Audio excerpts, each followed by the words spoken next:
Alright, magandang umaga po sa inyo lahat mga karunda. Sa oras na ito tayo po'y mapalad at live tayo dito sa bayan ng Gumaka at pong makakausap at makapanayam na matagal na nating hinahunting, no? Ngayon ay atin ang makakakwentuhan. Ating kasamang si Mayor Webster Letargo na siyang punong bayan dito sa bayan ng Gumaka. Alamin natin tayo maki-update kaugnay dun sa mga sa pag-upong pangalawang term ni Mayor. Ano yung pinakamalaking proyektong inaumpisa na at mga uumpisahan pa lang. At sa mga plano pong ilalatag ni Mayor dito po sa bayan ng Gumaka. Mayor, magandang umaga po. Marami pong salamat, Mayor, sa inyo pong pagkakataon na kami pinapagbigyan po ninyo. Magandang umaga po. Magandang umaga po at magandang umaga sa lahat ng nanonood at nakikinig sa iyong programa. At ako po'y natutuwa at nabisita nyo kami rito dahil ang aming bayan ay malayo sa Lucena pero nakabisita tayo ng ating kaibigang journalist. Salamat po. Dito sa aming bayan, syempre ang una nating ginawa nung tayo umupo ay ayusin at patinuin ang pamamahala at paglilingkod para maramdaman ng tao na ang namumuno sa ating bayan ay kasamahan lang nila, kuya lang nila, para po maramdaman nila na ang pamahalaan bayan ay kasama, kasangga ninyo at naglilingkod ng tapat at matino. Yun po yung ating in-establish dito sa bayan ng Gumaka na makapaglingkod ng tapat at matino. At dahan-dahan po, siyempre gusto natin magkaroon ng malaking pagbabago at inabot lamang tayo ng first term natin, nagkaroon tayo ng pandemya. At yung pandemya na yon, walang na-train na punong bayan. Hindi kasama yan sa training namin pero nagawa at nagampanan natin sa tulong ng mamamayan na maitawid ang ating pandemya, ang problema noon ng COVID. At ngayon, nandito na tayo sa panibago nating pangarap. Nakaabot po tayo ng pangalawang termino at sinasagawa naman natin ngayon ang patuloy na pagbabago sa ating bayan. Siyempre, pangarap po natin na yung lahat ng pangangailangan ng mga barangay ay maiabot sa kanila. Mga covered courts, barangay hall, kalsada, at yan po ay sa tulong ng ating congressman, Attorney Mike Tan ng national government ay patuloy po nating pinagpupunyagian yan. Yung pong palengke na sinimulan ng ating governor, Dr. Helen Tan, at hopefully by next year ay matapos at ito po'y tinutulungan din ng ating mga senador, ni Senator Amy Marcos at Senator Tolentino para kasama si Congressman Attorney Mike Tan at si Gov. Helen ay ito po'y pinagtulong-tulungan na upang ang ating palengke maaari ang pinakamaganda sa buong lalawigan ng Quezon. Ang sunod nating pangarap na gawin ay makapagsagawa tayo ng bagong pamahalaang bayan o munisipyo. At ito po, ilalabas na natin ang bayan ng Gumaka para naman doon sa ating paglilipatan ay mas maluwag, mas madaling makapagkaroon ng mga transaksyon, may parking. Alam nyo, nung una, ang ating mga tao ay kakaunti pa ang mga sasakyan. Ito pong ating pamahalaang bayan, 102 years old. 103 nga po this year, 103 years old. So ngayon po, nire-restore naman natin siya, pero hindi na ho ito mapapalaki o magigiba, kundi ibabalik natin kahit papaano doon sa dati niyang kaanyuan. Kaya kailangan na ho talaga nating humanap ng bagong pwestuhan at mas malawak. Pero hindi ho natin pababayaan itong ating original na munisipyo. At nire-restore din ho natin yung iba pang parte nitong munisipyo at saka yung ating gymnasium. At marami pa rin ho tayong mga projects sa iba't ibang lugar ng ating bayan. Isa ho dito, yung legislated hatchery. Sa tulong ni Congressman Attorney Mike Tan, mauumpisahan na rin ho ito. Yung hatchery na ito ay makakapagbigay tulong sa ating mga mangingisda. Ang ilalagay ho rito ay sa Maral at para doon sa mga maglalagay naman ho ng mga fish cages ay meron na ho tayong maiitanim na mga isda. At isa rin ho sa nahingi natin kay Senator Sani Angara naman ay isang sports complex na kung saan may ilagay na rin ito sa Gumaka West Central School. Ito po ay bubuuhin ng tatlong iba't ibang covered courts na pwedeng isang buo siyang mahaba pero tatlo kasya ang basketball, tennis, volleyball at pero pwede rin natin itong magamit ng malawakan nating mga pagtitipon na libo-libo ang dumadalo. At maliban doon sa pinapagamit na sa atin ng provincial government na Gumaka Convention Center, meron pa ho tayo rito. Ito naman ay tatawagin natin bilang pagkilala sa ito'y anak din naman ng lalawigan ng Quezon Senator Edgardo Angara Sports Complex. Ayan, marami pa ho tayong mga proyekto sa iba't ibang parte ng ating mga barangay, pero ang number one talaga nating tinututukan ay ang mapaunlad ang pagkakakitaan ng ating mga kababayan. Kaya doon po sa kabuhayan ng ating mga magsasaka, mas tinutukan mo natin ito. May mga programa po tayo para mapataas ang kanilang kita at masiguro may pagbebentahan ng mga produkto at yung mga sasakyan na pwedeng magamit para po sa pagdadala ng kanilang produkto sa merkado. Kaya po, yan po ating sinasagawa ngayon dahil pag tumaas po ang income ng ating mga kababayan, sigurado po na mas maraming establishmentong nagtatayo dito. Marami na ho ang nagbigay ng intensyon. Gusto ninyo na matayuan tayo ng mall, naumpisa na ho natin ito, nalagyan na tayo ng Pure Gold, meron na ho tayong sentro, department store, pero patuloy pa ho na pag umunlad ang bayan natin, patuloy namang may maglalagay dito sa atin. Mayor, marami sa mga ligid pang hindi pa nakakaalam, pag sinabi mong Gumaka, ilan pong barangay na sasakop dito? Kami po ay 59 barangays. Meron po kaming 18 coastal barangays at karamihan po ay agricultural ang aming pinagkakakitaan ng aming mga kababayan. Kaya dyan po natin mas pinauunlad yun. Pero kami rin po ang kinikilala na economic and government center of Southern Quezon. Nandito po sa amin ang mga bangko, nandito po sa amin ang mga national government, SSS, BIR, ang ating pong agrarian reform at iba't iba pa pang mga opisina ay dito po nasa Gumaka. Kaya dito ho pumupunta sila. Pati ho yung DepEd sub-office ng district office ay nandito sa aming Gumaka. Kaya dito rin pupunta yung mga guro. Kaya marami po kami dito bangko, establishments, at yun po yung gusto namin ipagpatuloy. Ang amin din pong paaralan dito na kolehiyo na pampubliko ay yung SLSU. SLSU Gumaka, Gumaka, at ito po ay merong nursing at saka po merong midwifery na course. In terms of kabuhayan, Mayor, kumusta yung estado ng ating mga kababayan dito sa Gumaka? Dahil malapit kayo siyempre sa coastal area. Yes. Marami po bang mga dito, yung mga mangingisda? Marami po mangingisda at isa nga ho sa proyekto na aming gustong magawa dito ay magkaroon sila ng isang samahang matibay na merong silang sariling malaking bangka na hindi lamang dito kasi bawal dito sa Lamon Bay yung mga commercial fishing. Pero paano sila magkakaroon ng dagdag na kita kung aasa lamang sila doon sa pang-araw-araw na huli? Meron nga po kaming fish landing na ginawa ang BIPAR. Ito sana ay babaan o bagsakan ng mga isda na nahuhuli sa karagatan namin. Pero dahil ang mga mangingisda namin ay pang maliitan lamang yung kanilang ginagamit na panghuhuli, pang barangay lang, pang personal lang nila, at kaya ang aming mga isda karamihan ay inaangkat sa ibang bayan.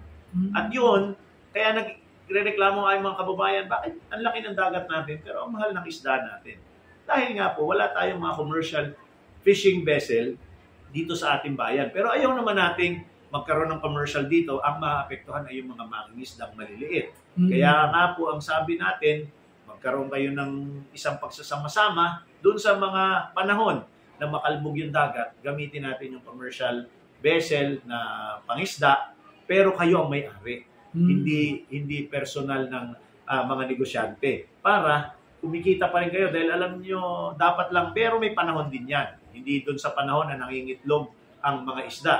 Yung panahon na talagang may isda, dahil namang itong ating karagatan, hindi lang tayo may-ari niyan. Kasama ang Atimonan at iba't ibang bayan. At doon sa kanilang mga bayan, pinapayagan yung mga ganong commercial. Kaya parang sila, malaki ang pangkadlo sa atin, puro maliliit, kaya hindi tayo nagkakaroon ng tamang pagkita. Mayor, wala po bang, kasi halos ang problema sa part ng Polillo Group of Island is yung mga illegal fishing, yung tinatawag na buli-buli. Dito po ba sa inyong bayan? Bawal na bawal po yun. Wala po sa inyo dito? Wala po dito sa atin, pero siyempre, may mga nagtatangka. Ginagamit nila. Maski po yung mga ibang mayors dito sa Lamon Bay, talagang galit na galit po yan sa mga nagbubuli-buli. At isa po tayo dyan sa kumukontra dyan.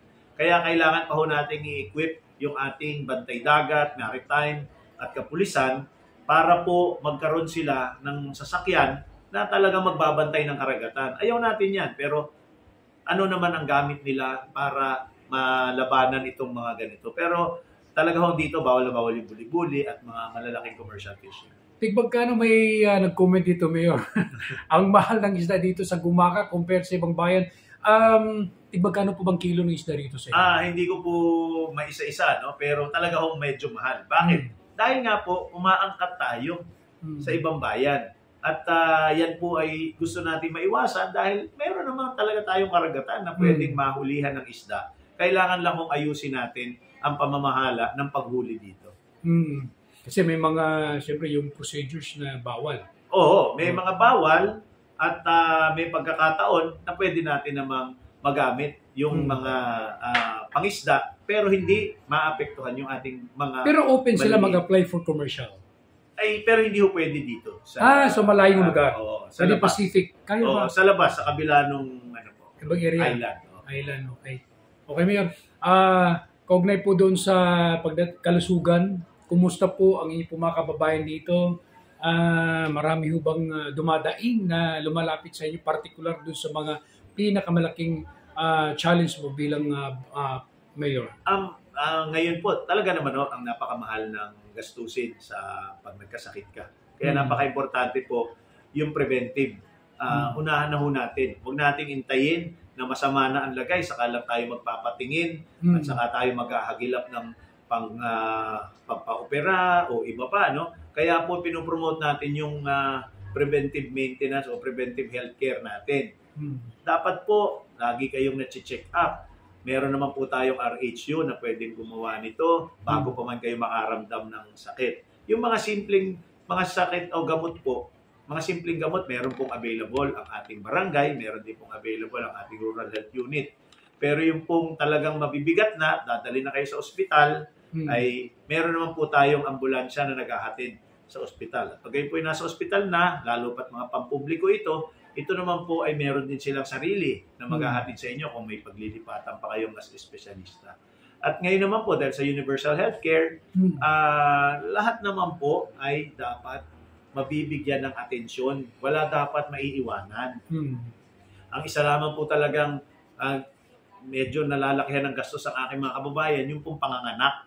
Dahil hindi po ito nako-cover at pero kaya nga po ang ideya ko rito 9 na buwan mo dapat pag-ipunan yung pinagbubuntis mo, dapat hindi naman yan emergency na bibiglain ka. Kaya nga po nakikiusap din naman tayo sa ating mga kababayan, subukan nun natin pag-ipunan yung panganganak ng ating misis, ng ating pamilya, para naman po hindi rin kayo hirap kapag inaabot na ng panganganak. Pero yung iba po mga emergency cases, yan naman po talagang pinipilit natin matulungan. Meron po tayong Kalinga Center na tumutulong sa kanila. At nakakatuwa po dahil nitong nakaraang December 31, yung New Year's celebration, wala pong injury tungkol sa firecracker o yung mga paputok, wala ho, zero po tayo. Kaya malaking tulong po ito sa kagastusan ng ating mga ospital na hindi na po nagkaroon ng ganito. Mayor, punta ako doon sa public safety ng inyo pong bayan kasi kilala kayo pagdating ng turismo, no? Marami dito mga ancestral or mga historical na mga mapapasyalan ng ating mga kababayan. Pagdating ho ba sa public safety, kumusta? In terms dun sa drugs related, meron po bang mga... Dito po sa aming bayan ay natural na mababait ang tao. Yan po isa namin pagmamalaki. Hindi ho ito, ang bayan namin hindi marahas.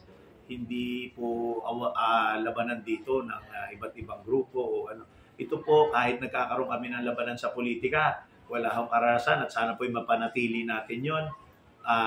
Pagkatapos ng politika, tapos na po ang labanan at hindi ho karahasan.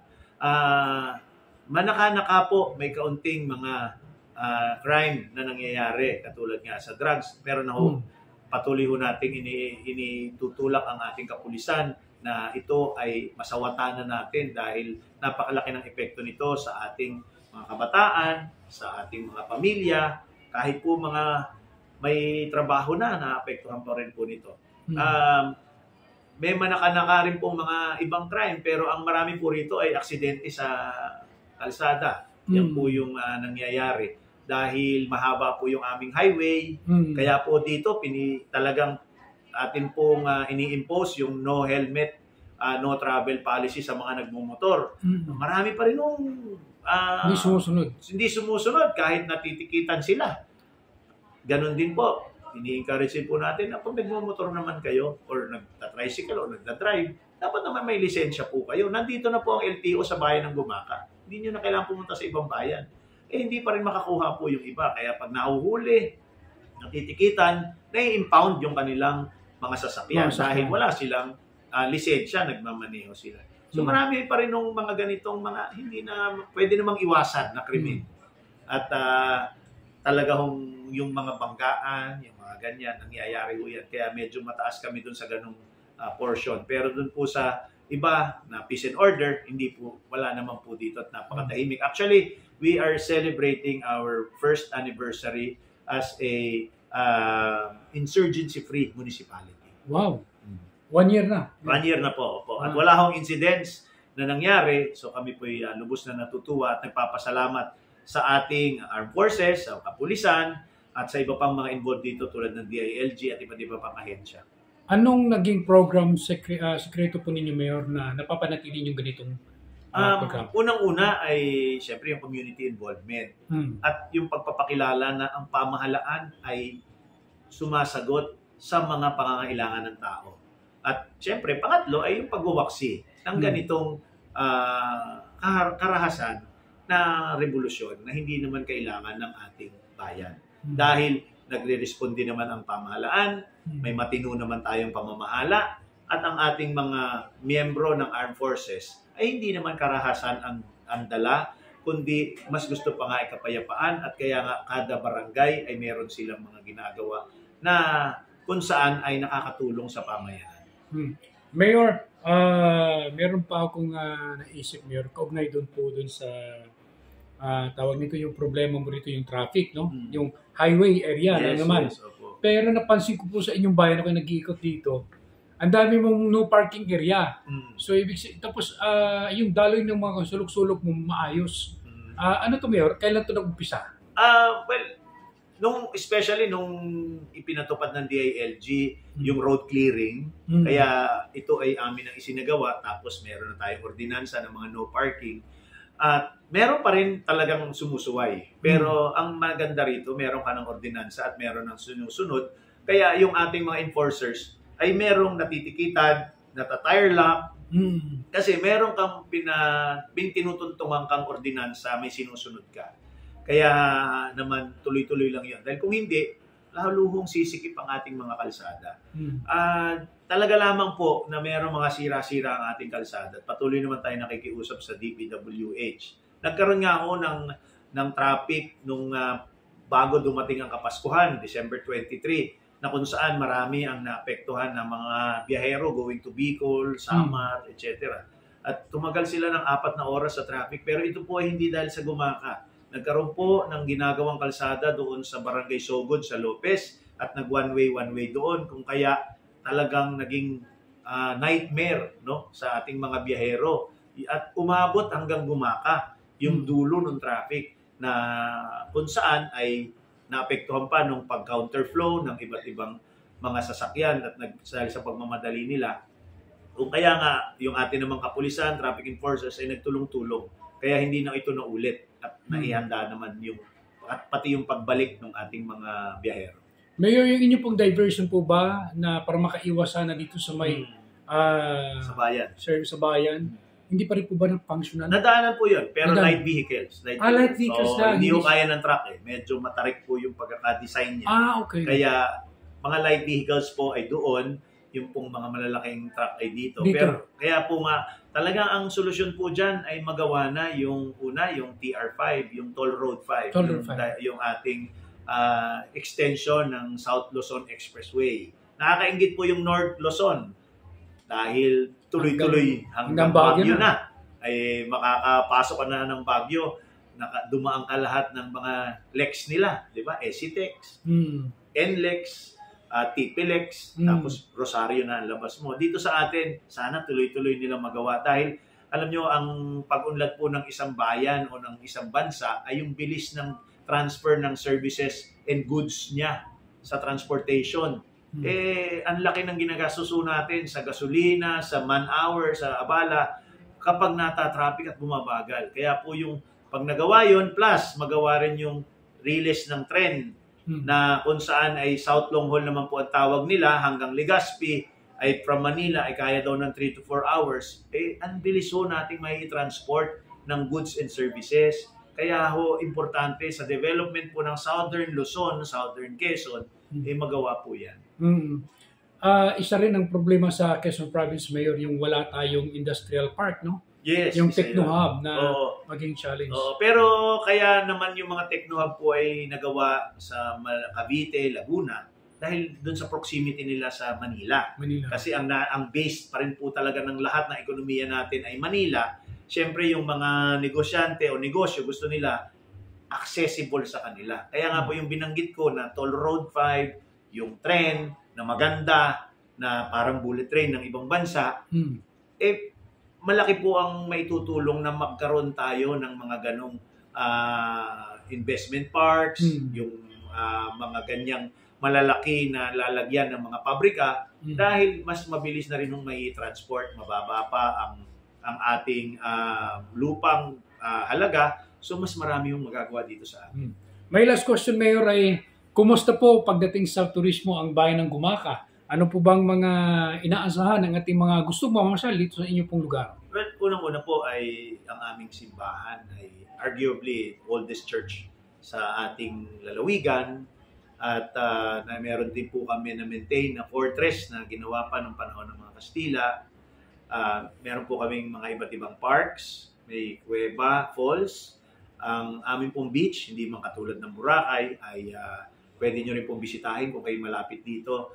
Pero ang number one po namin na pinagmamalaki sa bayan ng Gumaca ay ang aming mamamayan. Mababait, masarap magluto, at kayo po ay welcome na welcome. Well, kaya nga po ang aming unang iniimbita rito ay yung aming mga kababayan na nasa Maynila, nasa ibang bansa, na bisitahin nyo muli ang inyong bayan. Dahil sa pagbisita nyo, malaking tulong yan para sa pag-unlad namin. Pangalawa, sisiguraduhin namin na mas kaiga-igaya yung inyong pag-stay dito. We will make it worthwhile. Mayor, panguling mensahe po ninyo, ano pong mga ibibiling mensahe po ninyo, panawagan sa inyo pong mga kababayan? Unang-una po, salamat sa pagkakataong mapaglingkuran ko kayo.